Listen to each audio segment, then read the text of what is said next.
우리는 삶을 살아가면서 때로는 하나님이 정말 나를 돕고 계신지 느끼지 못할 때가 있습니다. 눈에 보이는 기적이 없고 상황이 여전히 어렵게만 보일 때 마음이 흔들리기도 합니다. 그러나 하나님은 침묵하시는 것 같아도 늘 우리와 함께 하시며 다양한 방식으로 도우심의 신호를 보내십니다. 그 신호는 아주 크고 특별한 사건이 아니라 일상의 순간 속에서 조용히 드러나기도 합니다. 그래서 우리는 눈을 들어 하나님의 손길을 분별하고 그분이 지금도 나와 함께 하신다는 사실을 기억해야 합니다. 오늘은 하나님께서 도우실 때 나타나는 신호가 무엇인지 살펴보며 우리의 믿음을 새롭게 하고자 합니다. 첫째, 한 번의 우연처럼 보이는 만남이 삶을 바꾸는 것은 도우심의 신호입니다.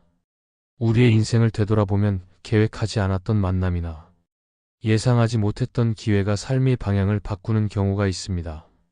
누군가를 만나 짧은 대화를 나누었을 뿐인데 그 만남이 계기가 되어 새로운 길을 걷게 되기도 하고 평범하게 지나간 하루가 시간이 흘러 인생의 전환점이 되었다는 사실을 깨닫기도 합니다.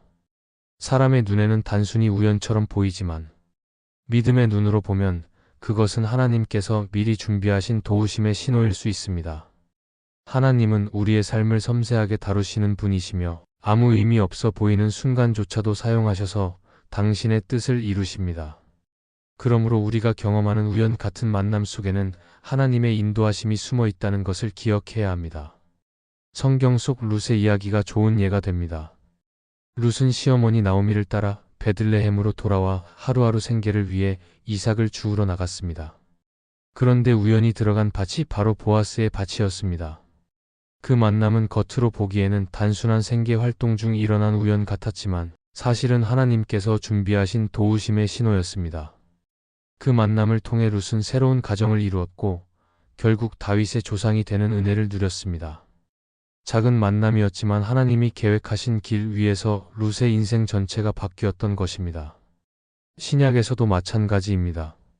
사도행전 8장에서 빌립은 성령의 인도하심을 따라 광야 길로 나아갔습니다. 이유도 알 수 없는 길이었지만 그곳에서 이사야 말씀을 읽던 에티오피아 내시를 만나게 되었습니다. 빌립이 복음을 전했고 내시는 기쁨으로 세례를 받았습니다. 겉으로 보기에는 단순한 만남이었지만 그 순간은 한 나라의 복음이 흘러들어가는 시작점이 되었습니다. 빌립이 만난 내시와의 만남은 하나님께서 계획하신 도우심의 신호였음을 보여줍니다. 우리의 삶 속에서도 이와 같은 경험이 있습니다. 평범한 직장에서의 만남, 교회 안에서 우연히 나눈 대화, 길을 가다 마주친 짧은 인연이 시간이 지나면서 큰 의미로 다가오기도 합니다. 처음에는 단순한 우연처럼 보였지만 뒤돌아보면 그것이 하나님이 주신 기회였음을 깨닫게 됩니다. 어려움 속에서 곁을 지켜준 친구, 믿음이 흔들릴 때, 건네진 위로의 말, 방향을 잃었을 때 들었던 한마디 조언이 모두 하나님께서 보내신 도우심의 신호일 수 있습니다. 믿음의 사람은 이런 순간들을 단순히 우연이라고 넘기지 않고 하나님께서 역사하시는 과정으로 바라봅니다. 이런 시각을 갖는 것이 중요한 이유는 우리가 삶의 작은 일들을 가볍게 여기지 않게 되기 때문입니다. 하나님은 크고 놀라운 기적뿐 아니라 일상의 소소한 만남과 사건들을 통해서도 도우심을 나타내십니다. 믿음의 눈으로 보면 사람들과의 만남이 단순한 우연이 아니라 하나님의 섭리임을 알게 됩니다. 그러므로 우리는 새로운 만남을 가볍게 지나치지 말고 그 속에서 하나님께서 주시는 메시지를 분별하려는 마음을 가져야 합니다.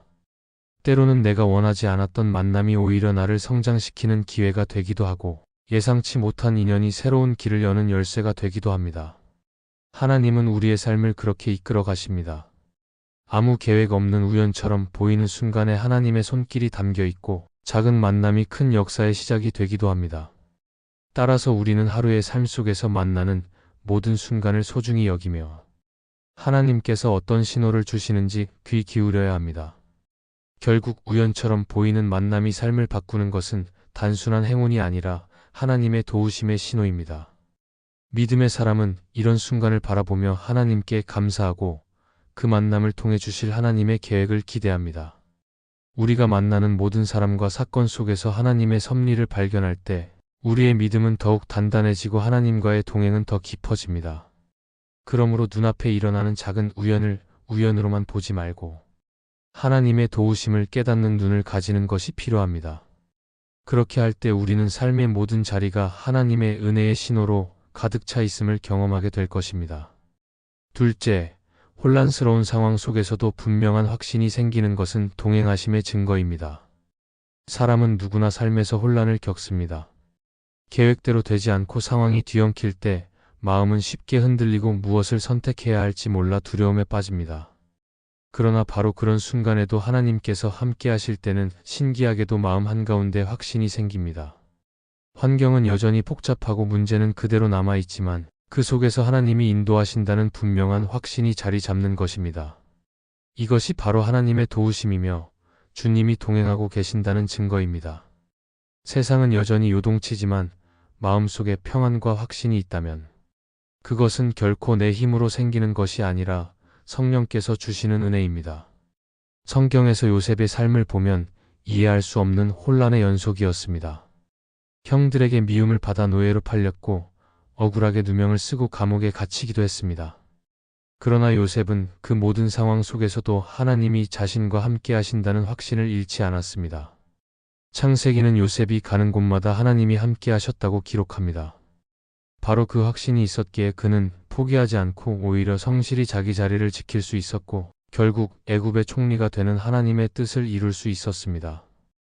요셉의 확신은 눈에 보이는 상황이 아니라 하나님이 자신을 붙드신다는 믿음에서 비롯된 것이었습니다. 사도 바울의 삶도 마찬가지였습니다. 바울은 복음을 전하다 수없이 매를 맞고 감옥에 갇히고 풍랑을 만나 죽을 고비를 넘기기도 했습니다.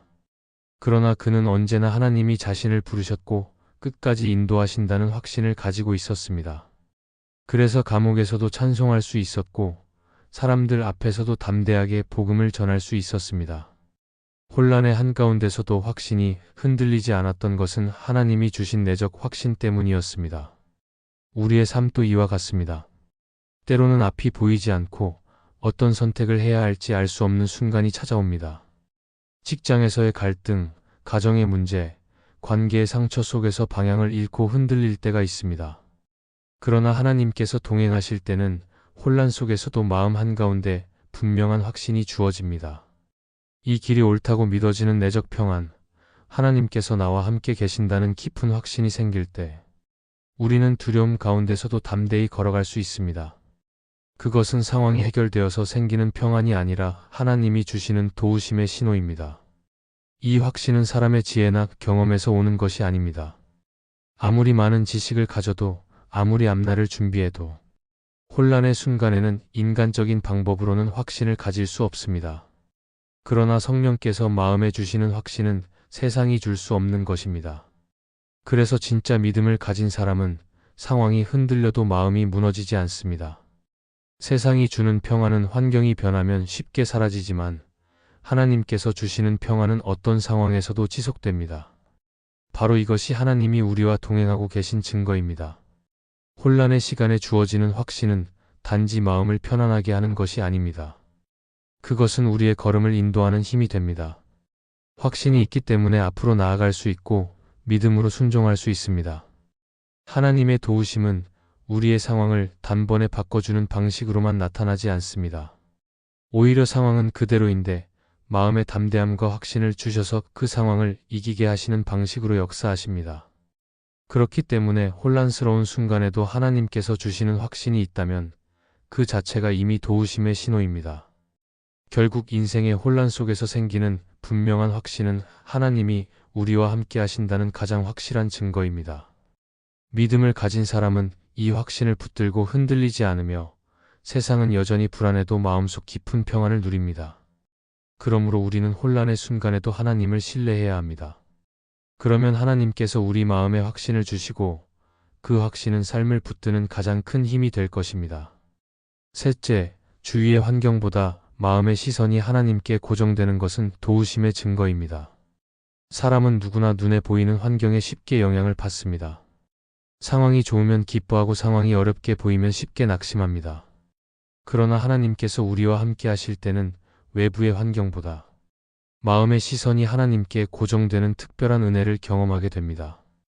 눈앞의 현실은 여전히 힘들지만 하나님께서 나를 지켜보고 계신다는 믿음이 마음의 자리를 잡을 때 그 사람은 환경이 아니라 하나님을 바라보며 살아갑니다. 이것은 결코 우리의 의지로 만들어낼 수 있는 것이 아니라 하나님께서 주시는 도우심의 신호입니다. 성경 속 베드로의 이야기가 그 대표적인 예입니다. 베드로는 풍랑 이는 바다 위에서 예수님을 바라보며 걸어갔습니다. 제자들의 눈에는 두려움뿐이었지만 예수님을 바라보는 순간에는 바다 위를 걸을 수 있었습니다. 그러나 그의 시선이 예수님에게서 풍랑으로 옮겨지는 순간 그는 물에 빠지게 되었습니다. 이 사건은 믿음의 삶에서 무엇을 바라보느냐가 얼마나 중요한지를 보여줍니다. 환경을 바라보면 두려움이 우리를 삼키지만 하나님을 바라보면 어떤 상황에서도 믿음으로 설 수 있습니다. 다윗의 삶 역시 같은 교훈을 줍니다.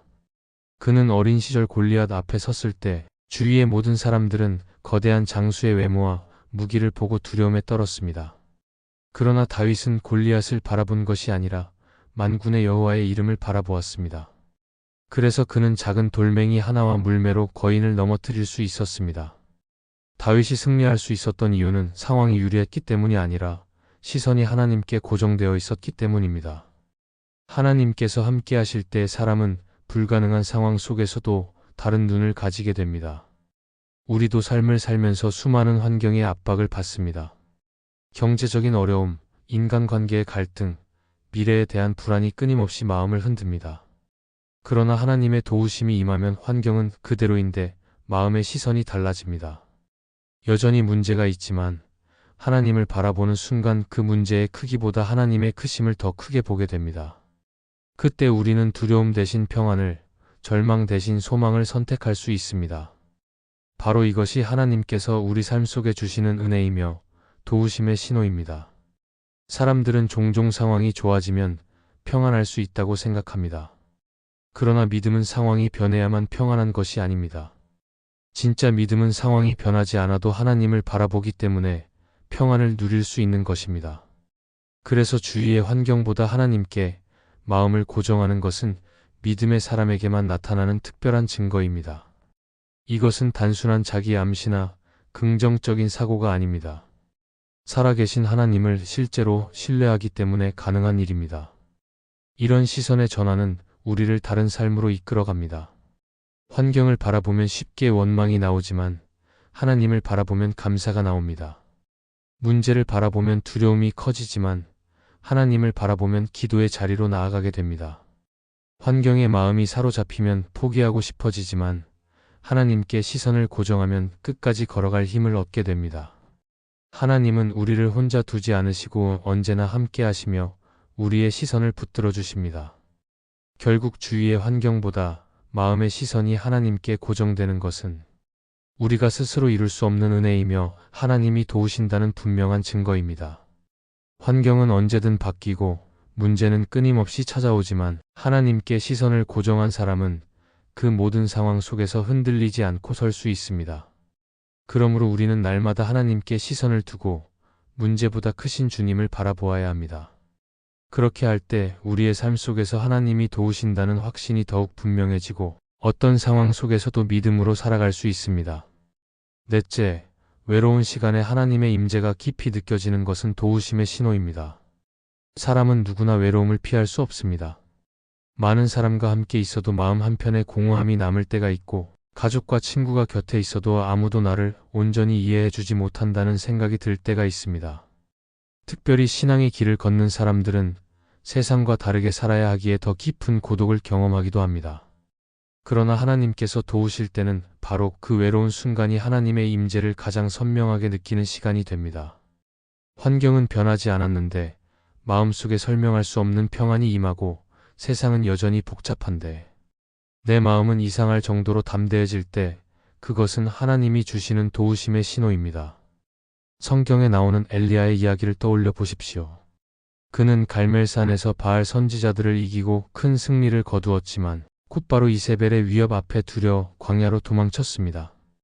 지쳐 쓰러져 더는 살고 싶지 않다고 고백했을 만큼 깊은 외로움과 절망 속에 있었습니다. 그러나 하나님은 그를 혼자 두지 않으셨습니다. 천사를 보내어 음식을 먹게 하시고 세미한 음성으로 찾아와 다시 사명을 주셨습니다. 외로움 속에서 경험한 하나님의 임재는 그가 다시 일어날 수 있는 힘이 되었고 그 사건은 하나님이 도우심을 분명하게 보여주는 신호였습니다. 다윗 역시 오랜 시간 광야를 전전하며 외로움을 겪었습니다. 사울에게 쫓기고 믿었던 사람들이 등을 돌렸을 때 그는 철저히 고독했습니다. 그러나 그 시간 속에서 그는 하나님을 노래했고 수많은 시편을 남겼습니다.